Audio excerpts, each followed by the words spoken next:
Cette année-là a été l'année du tournage du film dont j'ai parlé précédemment avec Magnus Magnusson et la cinéaste islandaise, et qui nous a donné l'occasion de montrer cette évolution de la fin du nomadisme vers la sédentarisation actuelle. Alors, je peux parler à cette occasion quand même nous avons utilisé un bateau pour réaliser ce film dans les temps voulus, utilisé un bateau d'un Français qui est installé là-bas, et Max Audibert. Je veux en parler parce que c'est quand même un phénomène intéressant. Il était marseillais, reçu à l'école de médecine des armées, et il a préféré mener la vie d'un chasseur. Et pour des raisons que je ne connais pas trop, il a choisi Ammassalik. Il est allé s'installer dans un petit village qui s'appelle Tiderida. Et à un moment, il est devenu le meilleur chasseur du Groenland. C'est quand même fantastique. Et nous avons donc, pour faire cette petite recherche sur le nomadisme, eu recours à son aide et son bateau. Et partout où on allait, on me disait, ce Français, il est incroyable, il chasse comme nous, il parle comme nous, il est complètement...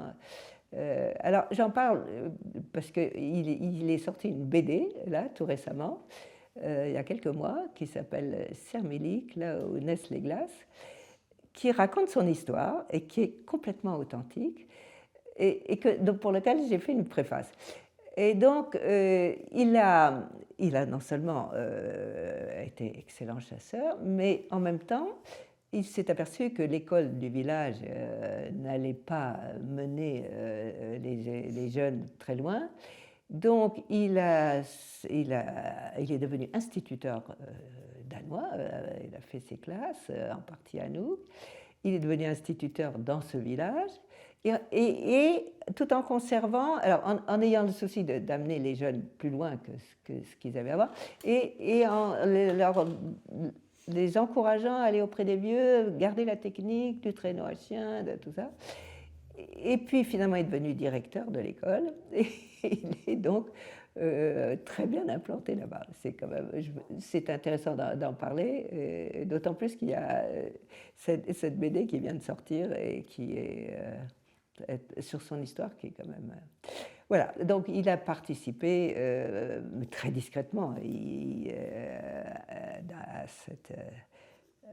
à cette odyssée du film que nous voulions tourner. Alors maintenant, nous allons partir en Sibérie. Je crois que pour l'année 94, on a vu ce qui se passait. Retour en Sibérie, orientale toujours, donc l'extrême pointe, Yakoutie septentrionale, et en 97, 2000 et 2004. Alors, en 97, c'était l'automne de la basse Colima, l'embouchure de la Colima, où vivent des éleveurs de rennes tchoukches. Et nous étions déjà passés en 91 et 93. Donc on revenait dans un endroit où on venait en amis, hein, donc une très belle réception, une très chaleureuse réception.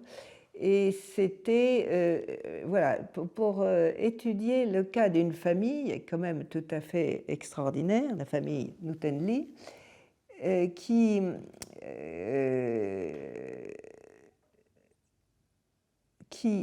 cherchait à rester, à conserver aller contre l'incitation à aller s'installer en ville à Tchersky et à abandonner tout ça pour l'éducation et à abandonner par essence l'élevage de rennes, etc. Donc ils se sont maintenus, c'est la frontière entre la Yakoutie et la Tchoukotka, mais côté Yakoute. Il y a des frontières intérieures en Sibérie, il ne faut pas croire. Du temps où ils nomadisaient librement, il n'y avait pas de frontières, mais après ça, il y a eu des cloisonnements installés et en principe, ils ne doivent pas dépasser les frontières.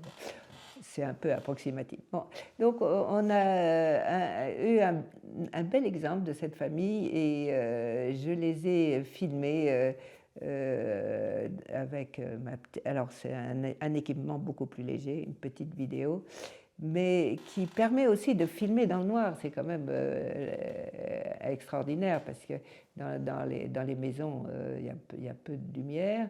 Il n'est pas question de mettre une lampe, donc c'est très intimiste et très discret aussi la caméra. Donc j'ai changé et je suis du coup revenue vers la caméra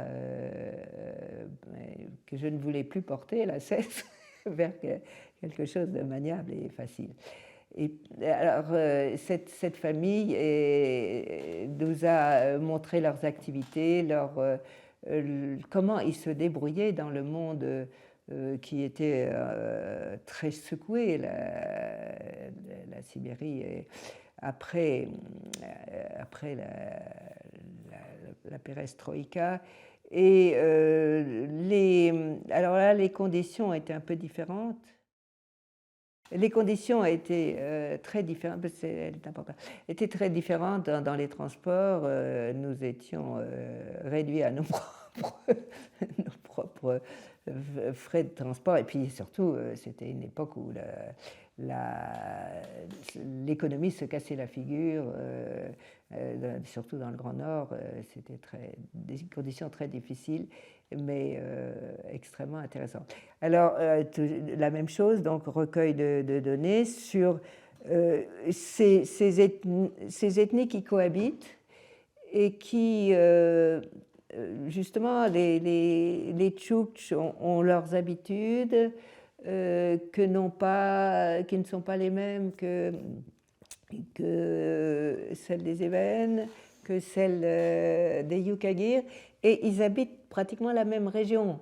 Donc l'écosystème est le même, mais les adaptations sont différentes. Et malgré tout ce qu'ils ont vécu, ils arrivent à conserver donc un patrimoine intéressant. Donc, après cette mission donc, de 97, oui, alors justement, les villages que nous avons étudiés, Kolimskoye et Andriouchkino, de cette région, étaient particulièrement en grande difficulté. Et les éleveurs de rennes souffraient beaucoup parce que du temps des soviétiques, les hélicoptères leur transportaient des matériaux, des choses comme ça. Là, c'était le système soi-disant libéral et puis surtout le manque de moyens de transport, le manque de tout. Et puis tout commençait à devoir se payer, l'école, la santé. Donc, on a vu des commentaires mitigés. Ils étaient auparavant contents d'avoir une certaine liberté de parole, mais après, ils disent, voilà, on peut parler, mais on manque de tout. Voilà, c'est un constat difficile. Et alors, revenant après déjà des premiers contacts, les gens parlaient, hein, enfin, c'était ouvert, on n'a pas eu de difficulté. Mais de toutes les façons, dans tous ces terrains, j'ai fait 6 terrains en Sibérie, à chaque fois, partout où on arrivait, on était toujours à plusieurs, hein. Partout où on arrivait, on faisait une réunion générale pour dire pourquoi on était là et ce que nous allions faire. Donc, que ce soit quelque chose de très officiel et pour expliquer que c'était plutôt pour leur bien, pour qu'on parle d'eux, pour qu'on... il y a eu l'année des peuples autochtones en 93. Bon, et donc, tout ça a été pour les aider à aller vers un meilleur avenir, si c'était possible, en apportant un regard d'occidentaux. Après, on ne sait pas ce que tout ça devient, parce que c'est en dents de scie, et puis maintenant, le terrain est complètement fermé, hein, ça c'est sûr. 1993, grande mission en Sibérie. C'était une mission pour la première et la seule fois, une mission avec sponsor. C'était l'expédition Trans-Sibéring Longines, une très grande expédition qui était prévue sur 3 mois avec donc ces facilités de la longine qui étaient apportées. Alors il y avait 2 volets dans cette expédition. Il y avait un volet sportif, il y avait des gens en chenillette ou je ne sais pas quoi, et puis un volet scientifique où nous étions différents chercheurs à venir faire notre recherche dans ce cadre-là. Personnellement, je n'ai fait volontairement, et puis pour des questions aussi d'organisation de mon travail à Paris, je n'ai fait que la partie que je connaissais déjà, parce que ça m'intéressait de revenir dans ces régions-là, c'est-à-dire Yakoutie du Nord et puis Tchoukotka. Et alors grâce à ce qui avait été mis à notre disposition, là, on avait des transports en hélicoptère pour aller dans des campements de nomades au milieu de la toundra. Donc, j'ai eu la chance de pouvoir visiter plusieurs camps, Tchoukch essentiellement, et un qui était Yakout, mais avec rien autour. Et alors, il y avait soit l'hélicoptère, soit un petit avion.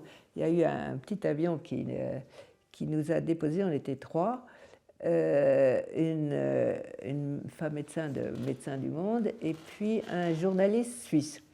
Et on a été déposés par un petit avion russe qui a tournicoté avant de trouver l'endroit, la Yaranga au milieu de la neige, pour nous déposer.